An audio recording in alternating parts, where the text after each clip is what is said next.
안녕하십니까. 세상을 읽어주는 남자 이상훈입니다. 오늘은 엔비디아의 경착륙이라는 주제로 한 말씀 드리겠습니다. 지금 전 세계 칩 시장에서 가장 잘 나가는 업체는 바로 엔비디아입니다. 그 AI 병렬 연산을 위한 프로세서로 엔비디아 GPU만한 게 없는 탓이죠. 이 갓비디아의 위력은 프로세서에 한정된 게 아닙니다. GPU와 짝을 이루는 고도유품 메모리 HBM 확보 경쟁, 그 GPU를 만들기 위한 파운드리 생산 캐파 확보 경쟁, 그리고 파운드리에서도 후공정에 속하는 패키징 설비 확보 경쟁으로 이어지고 있습니다. 한마디로 칩 세계의 판을 엔비디아가 다시 짜는 상황인데요. 모든 기업이 그 AI 붐에 올라타기 위한 편도 티켓인 것처럼 엔비디아의 구애를 펴고 있는 상황입니다. 그런 엔비디아에 문제가 생겼다는 소식이 나왔는데요. 바로 호퍼 다음 차세대 GPU인 블랙엘 GPU가 올 연말에 출시될 예정이었는데 내년인 2025년 1분기로 연기될 가능성이 제기되고 있기 때문입니다. 양산 시점은 2분기까지 밀린다는 얘기도 나오고 있습니다. 현재로서는 그 엔비디아가 블랙엘 출시 연기를 공식화한 것은 아닙니다. 하지만 이 어깨발로 이런 소식이 외신을 통해서 흘러나오고 있고 특히 공신력 높은 블룸버그가 블랙엘 GPU의 수요처인 마이크로소프트 MS 관계자 발로 이를 확인했다는 소식도 전해지고 있어서 매우 신빙성이 적지 않다, 신빙성이 높다는 판단입니다. 이 사실 블랙엘 GPU는 이미 그 마이크로소프트 메타, XAI와 같은 대형 고객들이 대규모 주문을 한 상태입니다. 하지만 이번 출시 연기 가능성으로 내년 1분기도 양산이 쉽지 않을 것이란 말이 나오는 상황인데요. 내년 2분기 중에나 블랙엘이 시장에 풀릴 것이라는 전망도 나오고 있습니다. 출시 연기 이유는 TSMC에서 블랙엘을 생산하던 도중에 뒤늦게 설계 결함이 발견됐다는 말이 나오는 상황입니다. 이 아시다시피 엔비디아 블랙엘 GPU는 TSMC 4np 프로세스 노드에서 제작됩니다. 4나노 파생 공정이죠. 그런 만큼 TSMC의 제조 결함에 따른 칩 문제가 블랙엘 출시 연기의 원인일 가능성은 상대적으로 낮다는 판단입니다. 4나노 파생 노드인 만큼 TSMC가 제조 공정 관리를 꼼꼼하게 했을 가능성이 더 크기 때문에 그렇습니다. 아마도 엔비디아 설계 결함에 무게가 더 쏠리는 상황이지만 TSMC에서의 제작 결함, 그리고 칩 패키징 단계에서 문제가 생겼을 가능성 등 모든 가능성을 열어놓고 봐야 하지 않을까 싶습니다.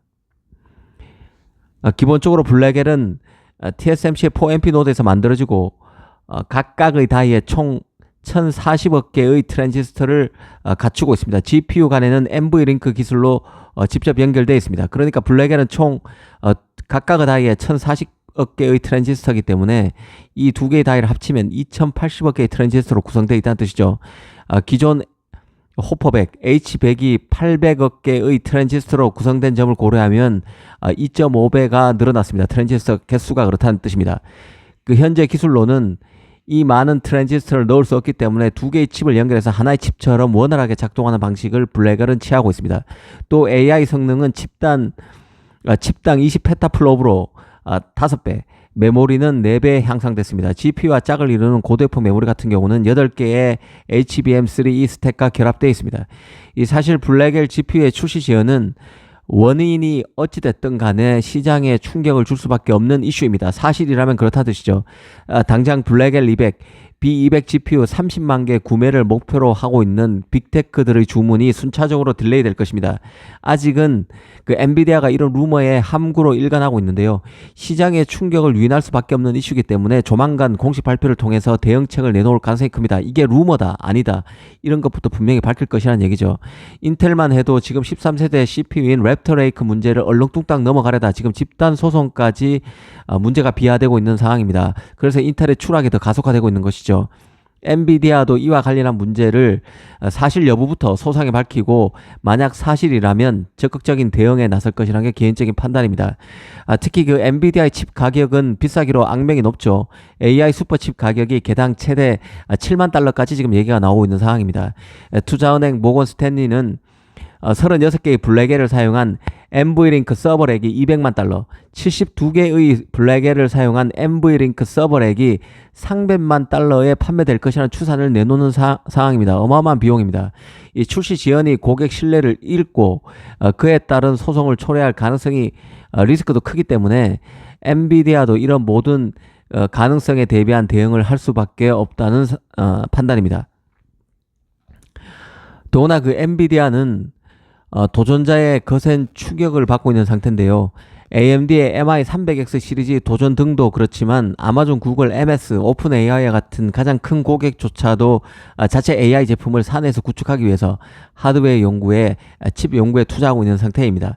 엔비디아로서는 현재 월계간에 안주할 수 없다는 뜻이죠. 블랙엘 출시와 관련한 후속 소식에 주목해야 한다는 판단입니다. 이 블랙엘 GPU의 출시 연기를 삼성 하이닉스 등 메모리 업체와 연관해서 생각해 볼 필요도 있는데요. 이 블랙엘 GPU에는 HBM3E가 들어갑니다. 이미 하이닉스는 2분기 컨퍼런스 콜에서 계획대로 올 3분기, 2024년 3분기에 HBM3E 12단 제품의 양산에 들어가고 이 4분기부터 엔비디아의 공급을 시작할 것이라고 밝힌 상태인데요. 하지만 엔비디아의 이번 루머가 사실로 판명된다면 내년 2분기에나 블랙엘 양산이 가능해지는 만큼 이런 하이닉스의 계획도 줄줄이 수정될 가능성이 크다는 생각입니다. 이 삼성도 빠르면 9월, 늦어도 11월에 컬 테스트가 끝나면 연말부터 HBM3 12단 제품의 양산에 돌입할 수 있을 것이라는 게 시장의 예측인데요. 만약 블랙엘이 올 연말 양산에서 내년 2분기 양산으로 만약에 로드맵에 밀리게 된다면 HBM 추격자인 삼성으로서는 그나마 시간을 버는 순기능도 예상해 볼 수 있습니다. 삼성으로서도 물론 12단 HBM3E 매출이 뒤로 밀리는 부작용을 피할 수 없게 되지만 어차피 엔비디아 HBM 공급의 주포는 하이닉스입니다. 이 하이닉스의 기술적으로 밀리는 상황이라면 이 기간 동안 격차를 줄이는 쪽으로, 기술 격차를 줄이는 쪽으로 바짝 피치를 끌어올리지 않을까 하는 생각도 듭니다. 사실 그 엔비디아가 만들려는 그 AI 생태계의 최정점에 있는 제품은 바로 그레이스 블랙엘 GPU입니다. 이 GB200 같은 경우는 블랙엘 GPU 200, 그 B200 두 개와 엔비디아가 직접 만든 그레이스 CPU로 구성되어 있는데요. 그리고 엔비디아는 이 프로세서 간 연결을 위해서 자신의 NV링크도 진화시켰습니다. 이 시스템 모든 게 엔비디아의 것이죠. 다른 기업의 제품은 전혀 없습니다. 이 그레이스 블랙엘 200, GB200에서 집대성된 블랙엘 플랫폼은 놀라운 프로세서, NV링크, NV스위치, 네트워킹 시스템으로 구성되어 있고 이 모든 게 엔비디아의 것으로 구축됐습니다. 이 그레이스 블랙엘 200의 핵심인 블랙엘 GPU도 앞서 말씀드린 대로 블랙엘 TSMC 4MP 프로세서 노드에서 제작된 두 개의 다이가 연결된 구조입니다. 이 각각의 다이에 총 1040억 개의 트랜지스터가 있는데 합쳐졌기 때문에 트랜지스터는 2080억 개가 되는 것이죠.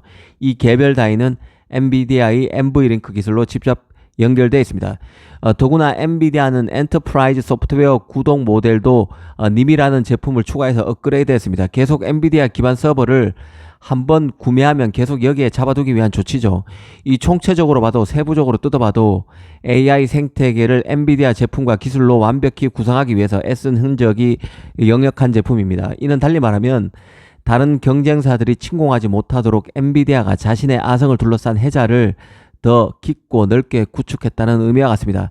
하지만 이런 엔비디아의 조바심 때문일까요? 블랙엘의 결함 때문에 출시가 연기될 소식이라는 얘기가 나왔습니다. 이 문제가 어떻게 결론날지 예의주시해야 한다는 생각입니다.